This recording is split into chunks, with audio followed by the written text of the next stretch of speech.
Well, one day this week, I decided to go by and make a visit with Ed and Ruby Hartsfield. Many of y'all know Ed and Ruby Hartsfield. I'd been to their house before, and it'd been a few months, and wasn't quite sure how to get there, but I had a pretty good idea. And I pulled up in the yard, and it immediately looked very familiar. So walked to the door, rung the bell, and I heard dogs barking inside. And sure enough, the door opened. But it was not Ruby. It was Joanne Thomas. And I was kind of stunned because I'd been to their house once before too. That's why it looked familiar. And Joanne said, Lance, what are you doing here? Well, I was just in the area.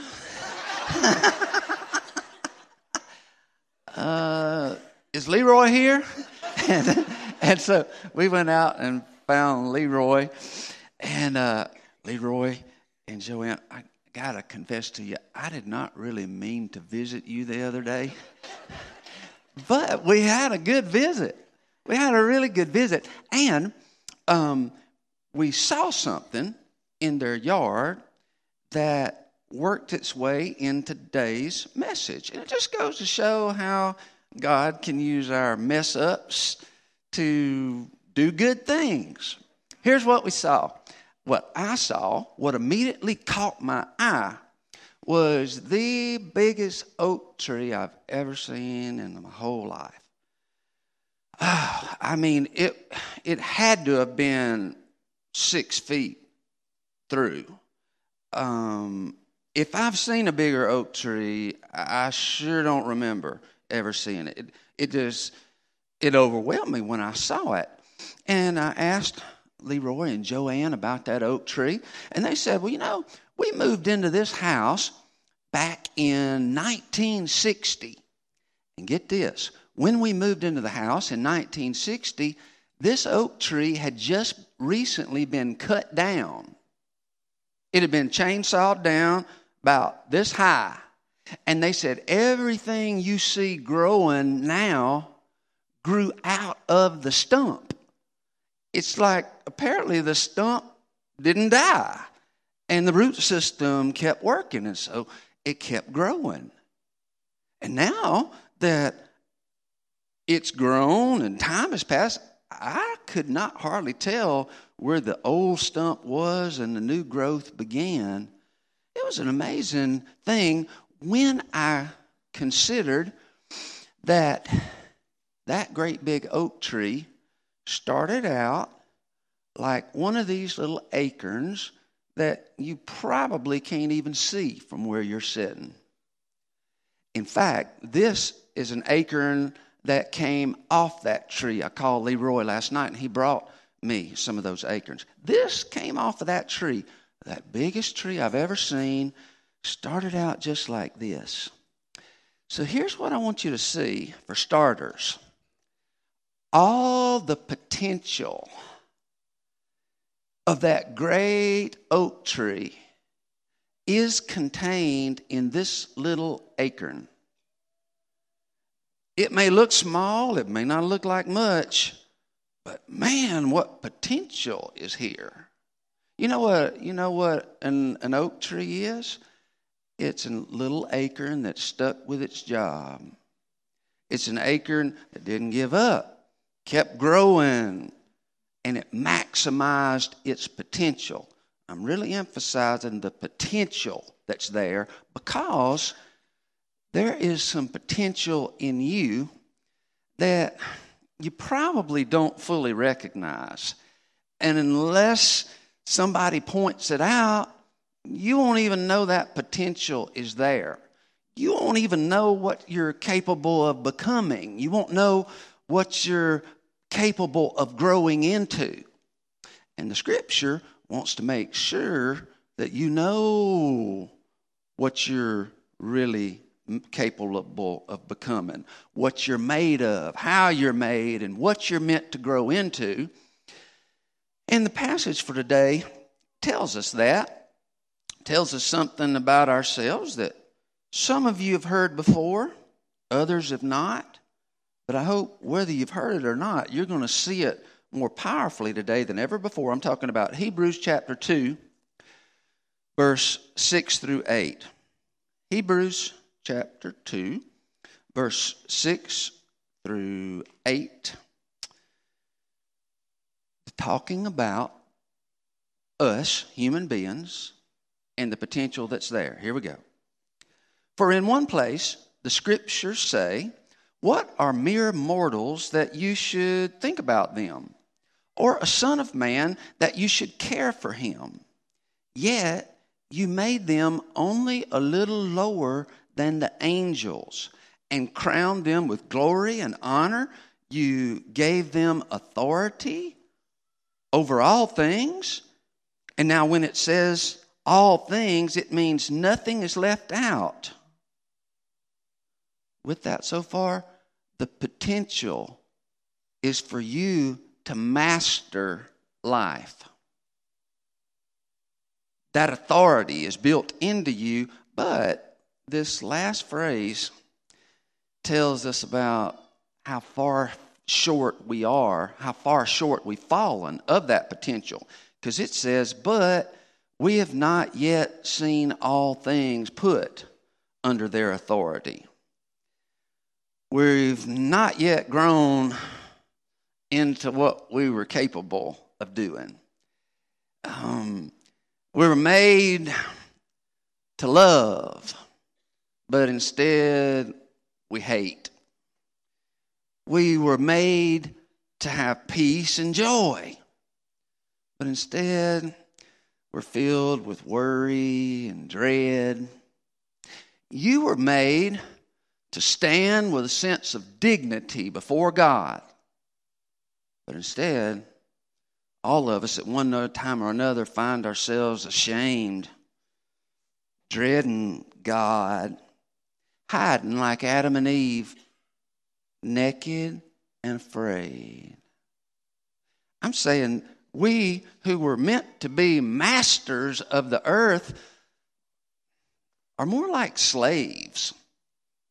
And what I mean is, many of us are slaves to our own obsessions.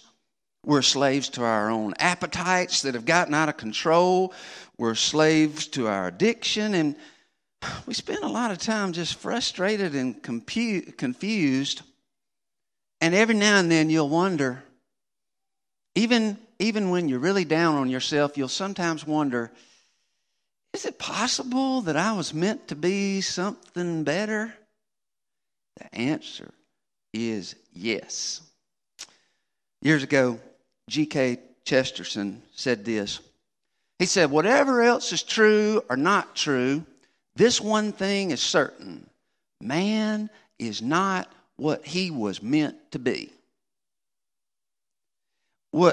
Another way of saying that is, there are a whole lot of wasted acorns in this world. Whole lot of acorns that don't really grow into oak trees. And it's bad when acorns are just spread out there everywhere, going to waste, because hunters know that deer eat them. And when the deer and the bear eat them, they stop coming to your feeders.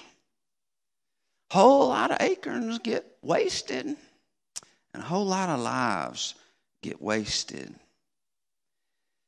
A lot of us have been defeated. We have fallen short of what we set out to be in life. And it can be actually depressing to take a real honest look at the shape most of the world is in. I mean, do you know how many times I hear people say, Lance, I've gotten to where I don't even like to watch the news anymore. It just bugs me. It worries me. It depresses me to watch the news. Because when you watch the news and you see all the bad things that people do to each other, all the problems we create for ourselves, when you look at that and you remember what God made us to be, a little lower than the angels, crowned with honor and dignity. And here we are making a mess of our lives and our world. You need to see that. You do need to see how far we are from what God intended. But if that's all you saw, you would just go away depressed. You need to see something else. The Bible wants you to see something else. It wants you to see Jesus Christ, who's a little bit different than us. Verse 9. What we do see is Jesus, who was given a position a little lower than the angels. The position we were given, by the way. Because he suffered death for us, he is now crowned with glory and honor. Yes, by God's grace, Jesus tasted death for everyone. What this is talking about is that Jesus, unlike most of us, unlike the rest of us, he really did grow into what God intended for him to be. And God has different intentions for each of us. But Jesus perfectly became what God wanted him to become. And in the process, Jesus defeated all of the things that normally defeat you and me. He defeated temptations. He defeated sin. He defeated selfishness. He defeated his own natural appetites and his own natural desires. He defeated the stuff that defeated us. And you could say that Jesus, man, that Acorn did his job. And when it was done, when his job was done, he said, "It is finished." And he sat down on the right hand of God. Now, here's what I'd be thinking right about now if I were you. You're thinking, okay, so you're telling us we haven't got it together. Jesus does have it together. I've heard that before, so what? What does that have to do with me? The fact that Jesus became what God wanted him to become, how does that help me? Well, to answer that, I want to draw your attention to one key word in the verse that we just read. The verse that I'm talking about is verse 8, where it says, "We have not yet seen all things put under our authority." Not yet. The idea is it happened yet, hasn't happened yet, but it still can. And whatever that means for the rest of the human race is not the main concern right here and right now. The concern is, what does this mean for you? I'll tell you what it means for you. It means that even if right up until this very morning, your life has been sort of a waste, you've not really been growing into anything good, you may have actually grown into something bad, but your story is not over yet. Not yet. You've still got time. And you may have a whole lot more in common with that big oak tree in Leroy's yard than you realize. And here's what I mean by that. Remember how I said that oak tree got cut down in the late 50s? Completely cut down. And usually when a tree gets cut down, that's the end, right? But for whatever reason, that oak tree just wouldn't quit. And that trunk somehow still had life in it. And the roots were so deep that the stump sprouted and grew into something that's still bigger than most trees. And what I'm telling you is, you may feel like a big fat stump because something in life just cuts you down low. And it looks like now that that's happened, you're never going to be able to become anything good. Maybe you experienced some terrible loss, a loss that was so painful you thought you would never get over it.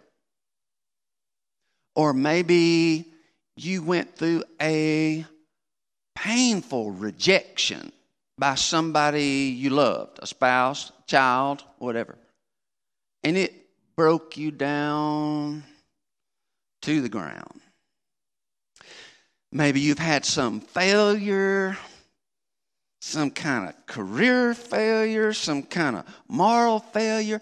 It just cuts you down in your prime, and it looks like it's over. But I want to tell you very clearly, that stump is still alive. And your story is not yet over. We've not yet seen what you're going to grow into. Here's what we can still see. We can see you growing to a point where the things that used to master you no longer master you. I'm talking about things like your worries and your fears and your appetites that were out of control and your obsessions for this. Those things that used to master you, you can master them. And I don't mean what you might expect me to mean. I don't mean that you can master those things by saying, okay, I'm going to do better. I'm going to do better. I swear it. I promise it. I'm going to do better. You mean well, but that won't last long. That's not the way you master the things which once mastered you. You master them by outgrowing them. A wise man once said, our biggest problems, our main problems, can usually not be solved. They can only be outgrown. And what that means is there's a whole lot of problems you'll never get worked out in this life. And you might as well accept that. But what you can do is keep growing in your relationship with God, growing spiritually, growing emotionally, growing personally, until you eventually get stronger than those forces which used to be able to control you. And for that to happen, you got to recognize something that a whole lot of people just don't get. And this is different from anything I've said so far today, so I want to make sure you get it. When you look at your life and you see something there that is embarrassing, weakness, failure, you need to recognize what you think is the problem is not really the problem. Now, just stay with me. What you think the problem is not really the problem. Not usually. Because most of the time, for the last 20 years, when I've talked with people who were troubled, they thought their problem was their boss. They thought their problem was their wife. They thought their problem was that their kids were driving them crazy. They thought their problems were outside of them. And don't get me wrong, those were problems. Those weren't the important problems that God's interested in working on. You know the problems God wants to work on? The ones that are in me. He wants to change me. Whenever I advise someone to go see a counselor, I've gone to many counselors myself, and so sometimes I will encourage another person to go to a counselor, but I give them this instruction. I say very carefully, look them in the eye, and I say, listen, when you get in there with that counselor, do not waste a bunch of your time going on and on and on about your husband or your boss or your mother-in-law or whatever it is that you think's bugging you. You quickly need to get to talking about yourself. See, here's the deal. Even if you solved that problem, there'd be another one to come along and take its place before you know it. There's no end to that. On the other hand, if you change yourself, if you change your whole way of dealing with problems, that's totally different. Because then you're suddenly strong enough to handle things you once could not handle. And what you got to recognize is you already have the potential in you to grow really strong. It's there. You were created a little lower than the angels. You were crowned with glory and honor. You got potential to be a mighty oak. But learn a lesson from the oak tree. Listen to this lesson very carefully. The oak tree does not waste its time trying to stop the wind from blowing. That would be ridiculous. You will never stop the wind from blowing. Even if it dies down, it'll soon be back. Wind doesn't waste its time on that. You know what? The tree doesn't waste its time on that. The tree focuses on sending its roots deep down, growing stronger, more secure, so it can handle the winds that come.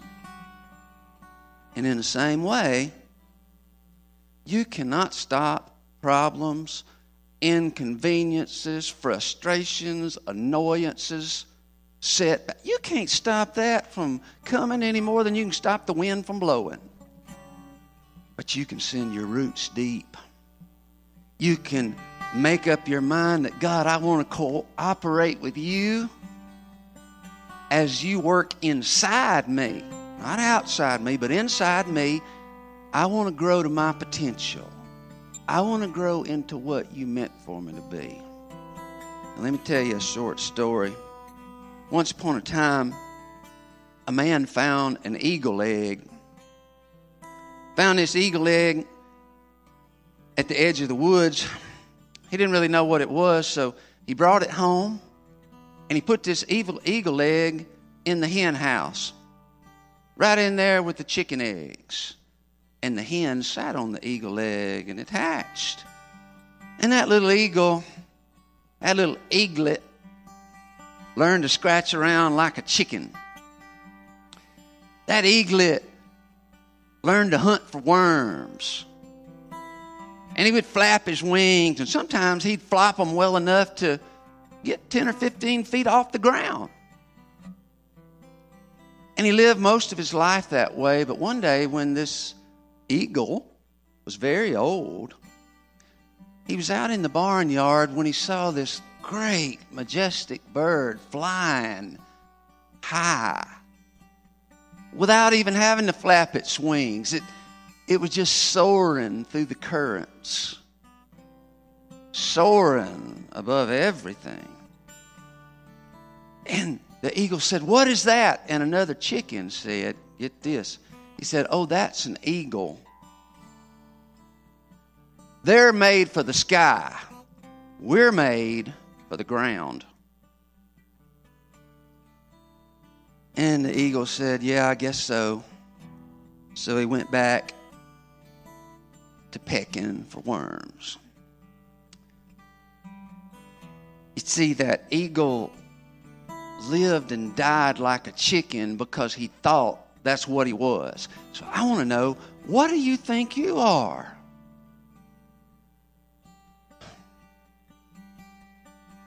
The Bible tells you what you are. You're created a little lower than the angels. You're crowned with dignity and honor. You're given authority to conquer most of those things that are now conquering you. You are an eagle created in God's image. Don't settle for being a chicken. Now, Ian is going to lead us in our offertory song.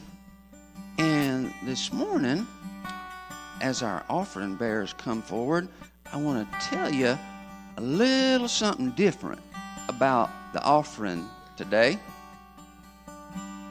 As usual, we are going to be receiving offerings. But when the basket comes by you, I want you to look carefully, because today I want some of you to take something out of the offering plate. You may have never done it before, but I want you to do it today. Because in each offering plate are just a few handfuls of acorns. Not enough for everybody, because not everybody really needs to take one home, but some of you do. Because some of you have been living like chickens, you've been living in defeat, you've been groveling around in the dirt, and it's time for you to grow into what you were meant to be. And this acorn is what you need to take with you. Keep it in your pocket. Keep it on your bathroom counter so you see it every day. And every time you see it, remember, I got the potential. And God and I are going to grow together.